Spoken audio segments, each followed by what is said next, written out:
옥두리입니다. 자작이라 하셔도 좋고 멍청하다고 욕을 하셔도 좋습니다. 그냥 어디에든 말하지 않으면 너무 힘들어서 제가 정신이 나갈 것만 같아서 이렇게 글을 씁니다. 5년 동안 전혀 몰랐습니다. 정말 까마득히 모르고 살았던 제가 너무 원망스럽네요.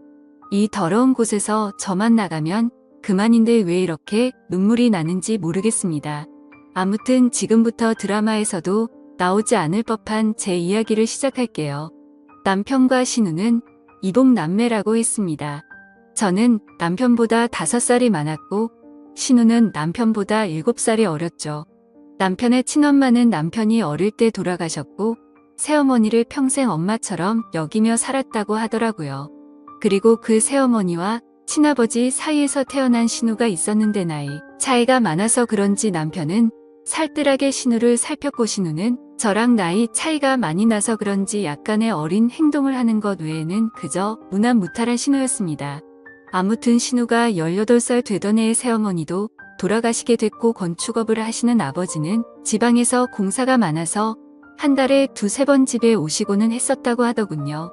가끔 도우미 아줌마를 부르기도 하고 남편하고 신우가 청소랑 밥을 해먹으면서 서로 챙기며 살아가던 시절에 저는 남편을 만나서 연애를 했죠. 그때 신우의 나이는 20살이었고 남편의 나이는 27 그리고 저는 32의 나이였습니다. 32살인 저는 27의 남자친구가 나와 결혼해주지 않을까 봐서 전전긍긍했고 어린 신우가 시집을 갈 때까지 같이 살면서 보살펴 주기로 하는 조건을 걸고 제 나이 34세 결혼을 했네요. 신우는 크게 모나지 않고 성격이 무탈한 편이었고 자기 일은 자기가 스스로 하는 편이라 크게 부딪힐 일이 없었습니다.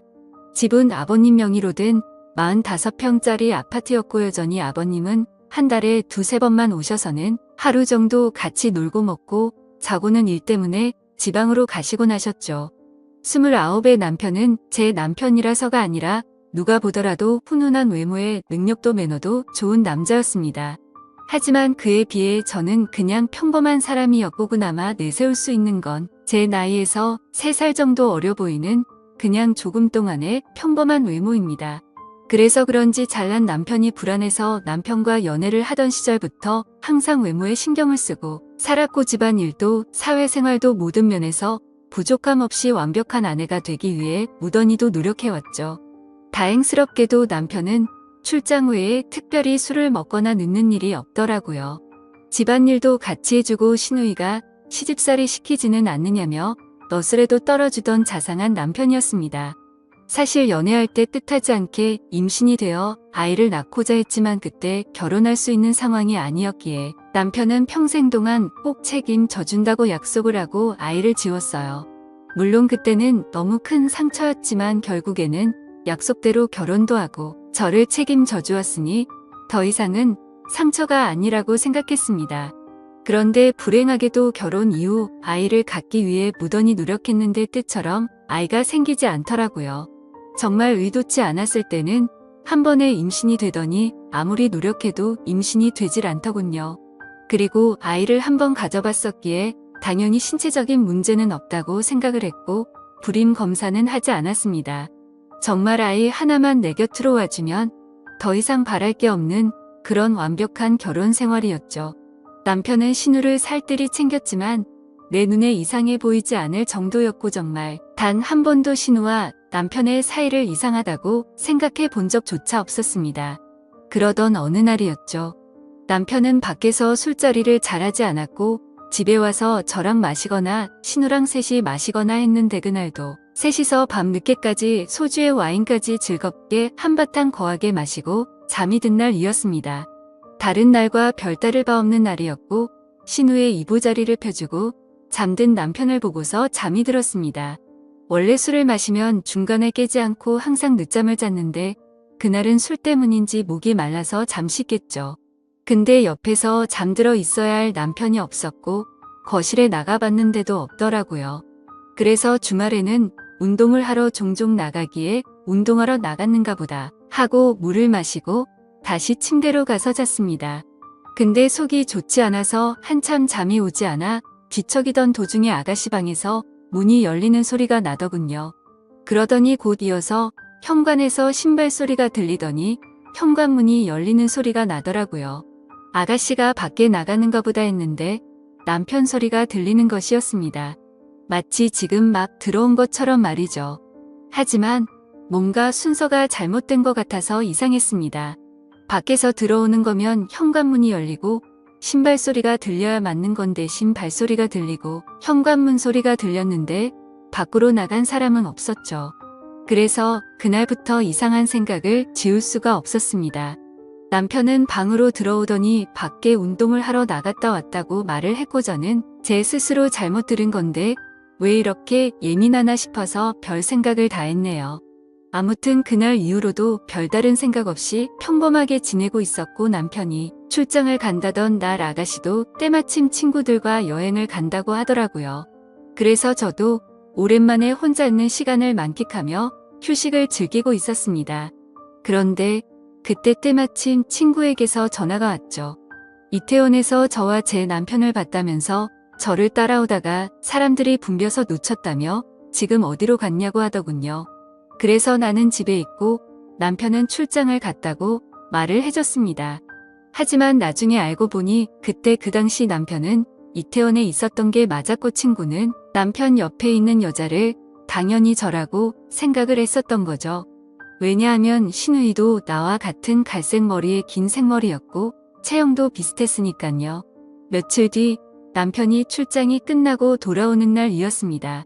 저는 아버지께서 입원했다는 소식에 남편에게 전화를 걸어 병원에 가 있어야겠다고 말을 했고 남편은 집에 들렀다가 곧바로 병원으로 온다고 해서 저는 서둘러서 병원으로 갔습니다.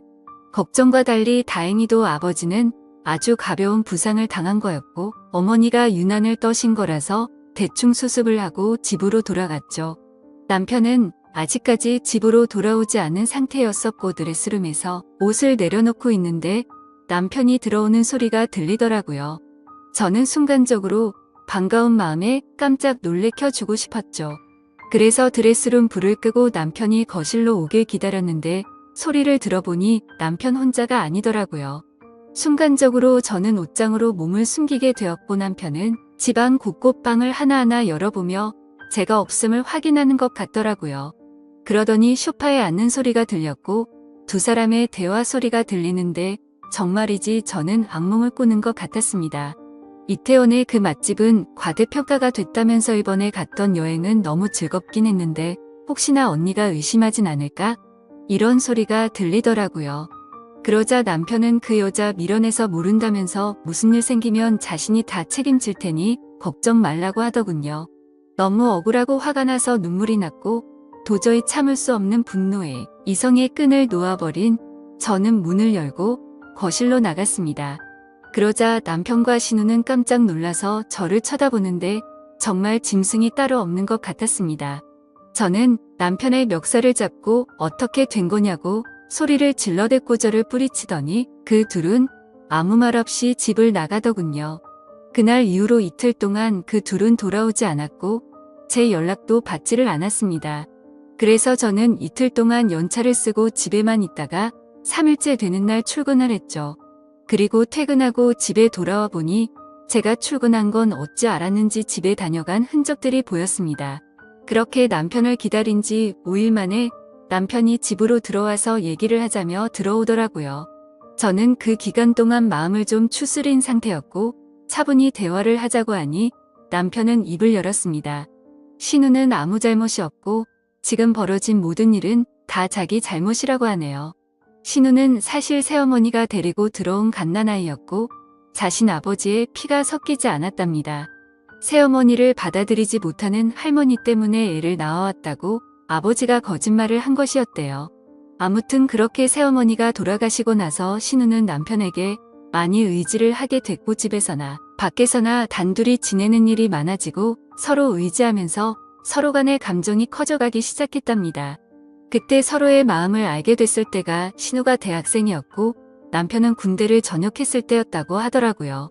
하지만 아무리 피가 안 섞인 남남이라고 할지라도 잘못된 걸 알았기에 서로가 몇 번이나 연락을 끊고 새롭게 살아보려 했지만 잘 되지 않았답니다. 그냥 서로가 가족, 연인 그 이상의 감정이라 더 이상은 끊어낼 수가 없다는 사실을 깨달았다고 하더군요. 저랑 연애하는 기간에는 물론이고 결혼하고 나서도 두 사람은 저를 속여왔다고 다 털어놓았습니다.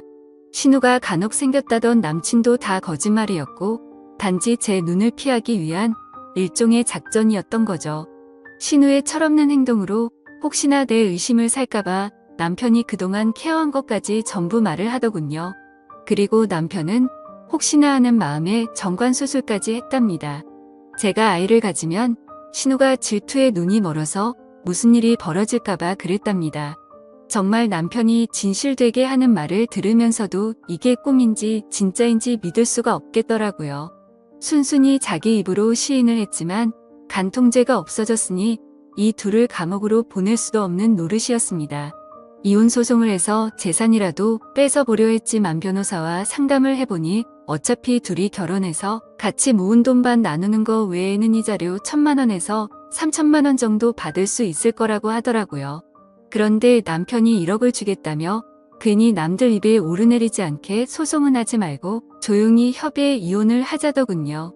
같이 모은 돈도 전부 저를 주고 위자료로 1억을 주겠답니다.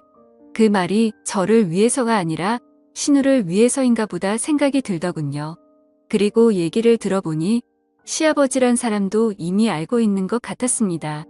세상을 떠난 새엄마라는 사람과도 생전에 서류상으로 혼인을 하지 않았었고 서류상으로도 둘은 정말 완벽한 남남이니 이제 저만 없어지면 둘이 잘 먹고 잘 살 수 있겠지 싶더라고요. 저도 도저히 그 인간과는 지낼 수 없었기에 모든 걸 포기했습니다. 이혼 서류는 이미 접수했고 5년 동안 모은 돈과 위자료 1억까지 오늘 입금이 되었더군요. 저와 대화한 이후로 남편과 신우는 단 한 번도 집으로 들어오지 않았고 저는 이제 제 옷가지들만 싸서 이 집에서 나가면 되는데 왜 이렇게 가슴이 먹먹하고 찢어질 것 같은지 모르겠네요. 우리 부모님께서는 아직 이 사실에 대해서 전혀 모르시는 상황이고 제 친구들도 아무도 모르는데 저는 어디로 가서 울어야 할지 모르겠습니다.